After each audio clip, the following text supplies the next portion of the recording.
তোমরা যে আপনজনকে দাফন করো, যেন আল্লাহ দেখায় দেয় যে দাফন করার পরে কি ঘটে। তাইলে তোমরা একজনও আপনজনকে দাফন করতে না। ভালো হইলে তো করতো, আর ভালো না হইলে কেউ করতো না, কান্দের থেকে ফালায়া ফিয়া দৌড় দিত। ওটা ওইখানেই দুর্গন্ধ হইতো, সারা দুনিয়া দুর্গন্ধে ছড়ায় যেত। এই জন্য দোয়া করেন না। ঠিক তদ্রুপ এরকমই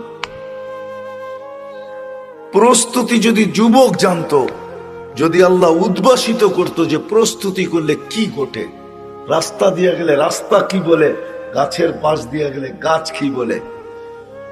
আল্লাহ রসুলেরটা শুধু জানায়া দিছিলেন দুই চারটা আমাদেরকে বুঝানোর জন্য। আল্লাহ রসুল যখন গাছের পাশ দিয়া যেতেন তো গাছ সালাম দিতেন, আসসালামু আলাইকা ইয়া রাসূলুল্লাহ। এখনো মসজিদে সাজারা মক্কায় রাখা আছে, রাখা নেই?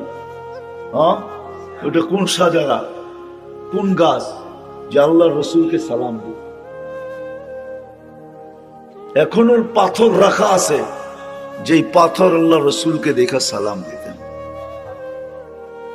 আমাদের যদি এরকম হইতো তাহলে আমরা পাগল হয়ে যেতাম। আল্লাহ রসুল তো সইতে পারছেন, আমরা সইতে পারতাম না, আমরা তো পাগল হয়ে যেতাম, মাথা নষ্ট হয়ে যেত। এই জন্য আমাদের গন্তব্য আছে, আমরা গন্তব্যের দিকে ধাবমান, চলমান, ছুটতেছি। গন্তব্য আমাদের দিকে আসতেছে, কে কখন যাব কেউ জানি না, কিন্তু প্রস্তুতি নিয়ে যেতে হবে। দুনিয়ার পরিচয় পরিচিতি শেষ না, এটা এখানের জাআলনাকুম শুউবান ওয়া কাবাইলা লিতাআরাফু।